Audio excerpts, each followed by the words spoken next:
तो hello guys, स्वागत है आप लोगों का अनदर वीडियो में। तो गाइस, क्या आप लोगों को पता है भाई, जितने भी हम लोग बचपन में कार्टून शो देखा करते थे, उन सारे कार्टून्स में बहुत सारे डिफरेंसेस हुआ करते थे जब वो दूसरे कंट्रीज में एयर करते थे। मतलब कि वो जिस कंट्री से ओरिजिनेटेड बने हैं, उस कंट्री में जो एनिमेशंस हुए हैं वो सेम एनिमेशंस सारे कंट्रीज में नहीं रहते थे गाइस। मतलब कि थोड़े बहुत कंट्री के हिसाब से उनमें चेंजेस किए जाते थे। तो गाइस, यहाँ पे हम लोग बहुत सारे चेंजेस देखने वाले हैं कार्टून एनिमेशंस में, जो कि अलग अलग कंट्रीज में अलग अलग तरीके के हुआ करते थे। यार ओके, आपको पता है निक वाले ऑगी एंड कार्टून नेटवर्क वाले ऑगी में एक बहुत ही छिपी हुई यूनिक डिफरेंस है, जिसे लिटरली 99% लोग जानते ही नहीं होंगे। और आज इस वीडियो को देखकर आपको Indian Doraemon and Japanese Doraemon का सबसे बड़ा डिफरेंस पता चलने वाला है, जिसके बारे में हम इंडियंस ने शायद ही कभी सोचा होगा। तो यार, कार्टून दुनिया का हर एक बच्चा देखता है, लेकिन आप कहाँ रहते हो इसके हिसाब से सेम कार्टून भी कई ही बार चेंज हो जाते हैं। और आज हम आपको यही बताने वाले हैं कि आपके फेवरेट कार्टून एंड एनिमे आखिर दूसरे कंट्रीज में कैसे दिखते हैं। तो यार चलो टॉम एंड जेरी की इस बीट पर हम व्हाट द फैक्ट इस वीडियो को रिपीट करते हैं।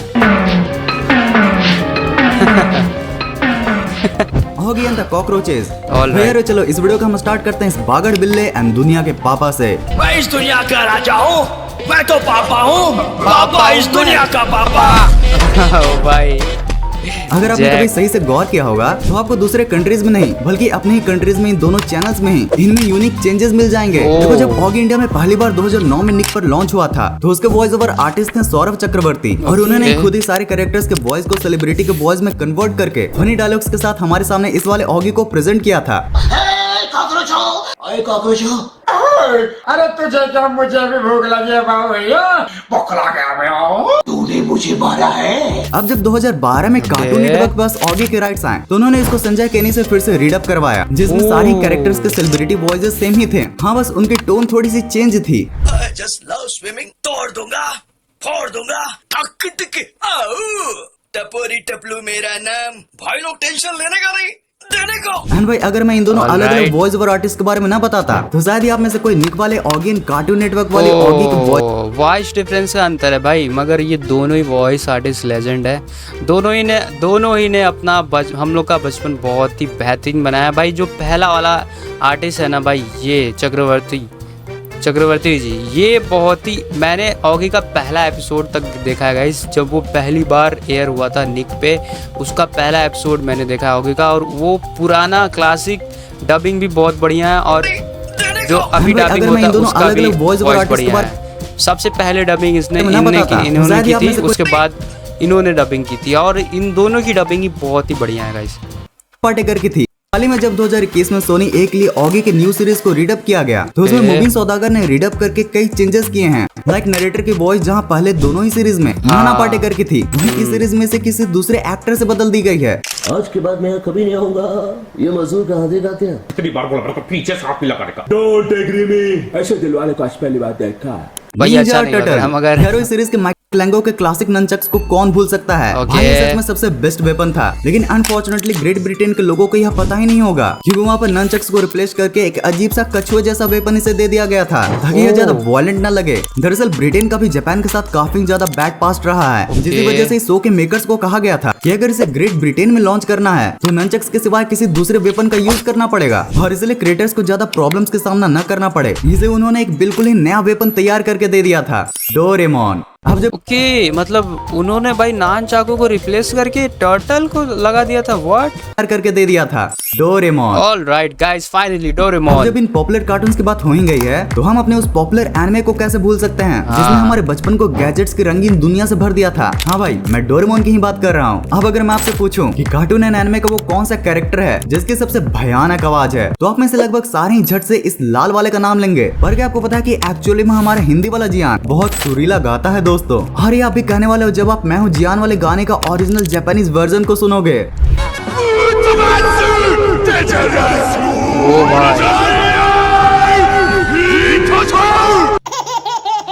क्यों? अब आप भी कमेंट करने वाले हो ना, after listening Japanese version I feel Hindi में जियान का गला सच में सुरीला था। तो यार वेट किसका कर रहे हो, कर दो अपना मनचाहा कमेंट, और वैसी बात पर इस वीडियो को लाइक करके सब्सक्राइब करना बिल्कुल भी मत भूलना।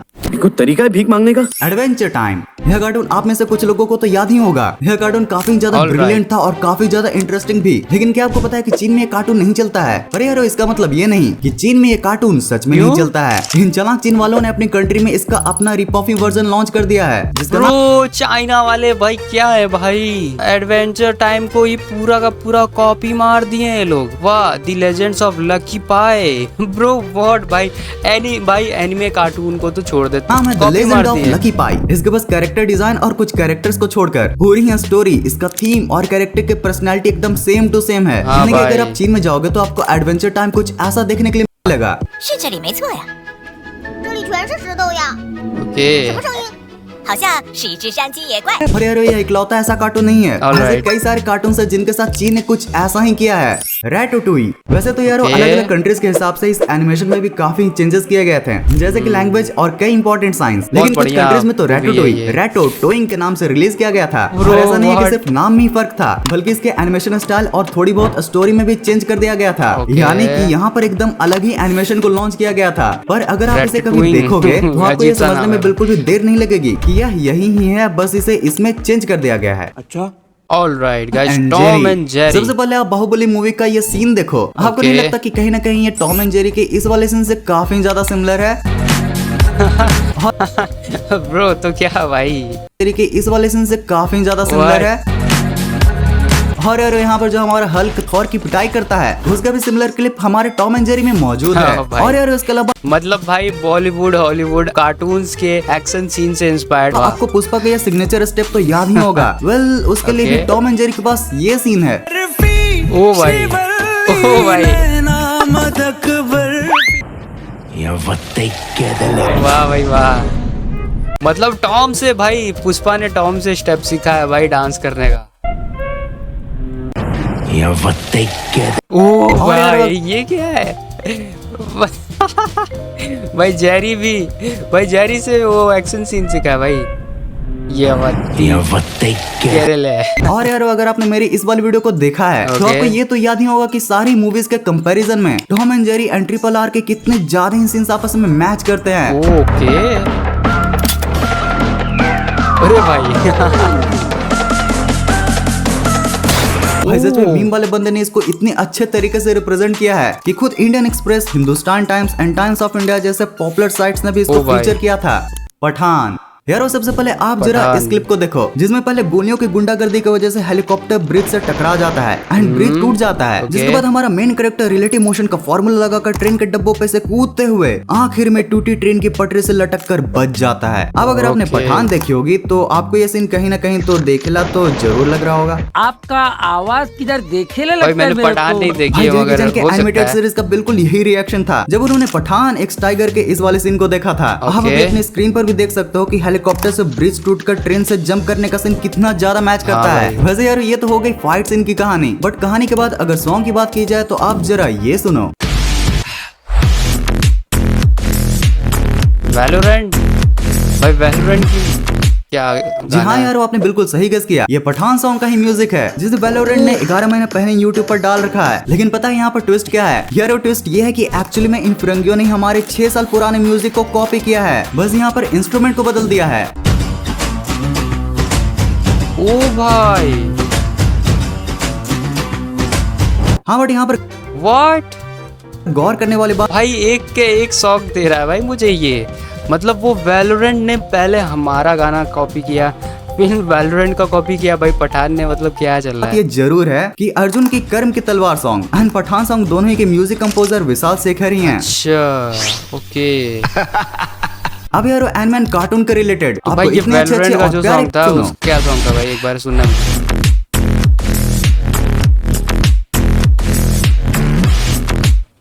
जी हाँ यार आपने बिल्कुल सही गेस किया, Okay। ये पठान सॉन्ग का ही म्यूजिक है जिसे वैलोरेंट ने 11 महीने पहले यूट्यूब पर डाल रखा है। लेकिन पता है यहाँ पर ट्विस्ट क्या है? कि यार वो थोड़ा twist सा ये चेंजेस है, copyright बस थोड़ा सा चेंजेस है, थोड़े बहुत चेंजेस है।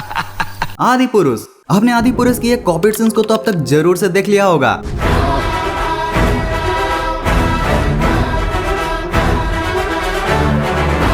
लेकिन बट क्या आपने हाल ही में ये न्यूज को सुना था कि वार्नर सेना नाम के एक एनिमेशन स्टूडियो के इस पोस्टर को आदि पुरुष ने कॉपी किया था। अब भाई मैं क्या ही बोलूं, मतलब मूवीज के सीन्स के साथ इन्होंने पोस्टर भी कॉपी कर डाला है। भाई कहाँ से ओरिजिनल रामायण को भी कॉपी कर लेते, तुम्हें भी इनकी एसगार्ड आई मीन लंका नहीं डूबती। एवेंजर्स, क्या आपको फिनियस एंड फर्ब के ये क्रिएटर डैन पोवरमार याद हैं? वेल 1 दिसंबर 2021 को इन्होंने अपने YouTube चैनल पर एक ऐसी बात बताई जिसने पूरे मार्वल फैंस को सदमे में डाल दिया, इंक्लूडिंग मी। अपने शब्दों में उन्होंने कहा कि क्या आपको एवेंजर्स की वो फर्स्ट मूवी याद है जिसमें सारे हीरोज पहली बार एक साथ मिलते हैं और डाउनटाउन में जहाँ पर एक वियर्ड बिल्डिंग होती है, हाँ, जिसके ऊपर एक डिवाइस लगा होता है और जो एक बड़ी रे ऑफ लाइट को आसमान में शूट करती है और एक बड़ा दूसरे डायमेंशन के सर्कुलर पोर्टल को खोल देता है, जिसमें से एक मेटेलिक ग्रे वॉरियर की आर्मी आती है और उसके बाद घमासान युद्ध होता है एंड जब फाइनली वो पोर्टल को बंद कर देते हैं तो सभी वॉरियर्स अपने आप ही कोलैप्स कर जाते हैं। अब यार इतना कहने के बाद डैन अपनी फिनियस एंड फर्ब की मूवी को बताते हुए मार्वल को पोक करते हुए बोलते हैं कि मैं तो बस ये बोल रहा हूँ कि हमने ऐसा 1 साल पहले ही कर दिया था। मतलब भाई ओके गाइस, मतलब फिनियस एंड फर्ब का कॉन्सेप्ट मार्वल ने चुराया है भाई। व्हाट, डैन जैसा तो बड़े हेवी रोस्टर निकले यार। हाँ भाई साहब, भाई ये मूवी बहुत ही बढ़िया थी भाई। ये फिनियस एंड फर्ब की बहुत बढ़िया मूवी थी भाई, ये वाली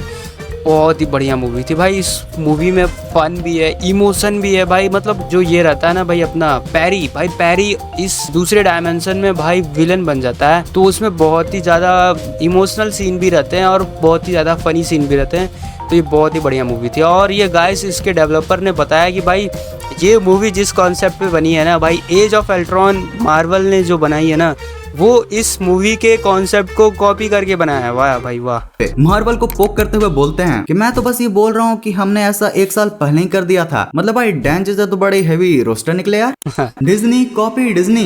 वैसे यार अगर हम कार्टून एंड एनिमेशन की बात कर रहे हैं तो हम डिज्नी को कैसे भूल सकते हैं यारों। क्या आपको पता है कि कई बार डिज्नी अपनी ही मूवीज को कॉपी करते हुए पकड़ी गई है। एग्जांपल के लिए आप रॉबिन हुड मूवी की इस डांसिंग सीन को ही देख लो भाई, यहाँ पर बैकग्राउंड को भी काफी सिमिलर रखा गया है, बस थोड़े थोड़े माइनर से छोटे मोटे चेंजेस को किया गया है। अब दूसरी जो इन्होंने रिपीटेड एनिमेशन का यूज किया है वो है ये वाला सीन जिसमें इन दोनों कैरेक्टर्स के माउथ एंड हेड मूवमेंट काफी ज्यादा सिमिलर वे में मूव कर रहे हैं। मतलब यारो आप इसलिए देख सकते हो कि robin hood and jungle book में कितनी ज्यादा सिमिलरिटीज हैं और अक्सर एनिमेटर्स इन फ्रेम्स को इसलिए कॉपी करते हैं क्योंकि वो लेजी होते हैं। अरे नहीं भाई, हर बार यही कारण नहीं होता है, बल्कि कई बार तो खुद फिल्म के प्रोड्यूसर्स एंड डायरेक्टर्स एनिमेटर्स को ऐसा करने के लिए बोलते हैं ताकि फिल्म कम टाइम में बनकर उनको ज्यादा प्रॉफिट दे पाए। और यारो रॉबिन हुड के सीन्स को सिर्फ जंगल बुक से ही नहीं बल्कि 1937 के स्नो वाइट की मूवी से भी कॉपी किया गया है। एग्जांपल के लिए आप इन डांसिंग एंड क्लैपिंग सीन को ही देख लो। रॉबिन हुड की इस वाली मूवी को 1973 में रिलीज किया गया था एंड इन रिलीज डेट्स को देखकर अगर आपको लग रहा है कि डिज्नी अपनी मूवीज के फ्रेम्स को 40-50 सालों के बाद यूज करता है तो आप गलत हो,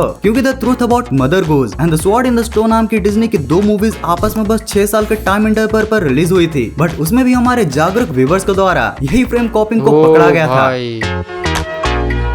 भाई इतनी डिटेल्स कौन देख लेता है यार, मैं तो नहीं देख पाता। तो यार मूवी के इतने मस्ती के बाद कुछ मीम्स की भी तो मस्ती बनती है ना। Tom biggest fan be like. Okay अरे भाई अरे भाई लिटरली टॉम को बचाने के लिए खुद कूद गया।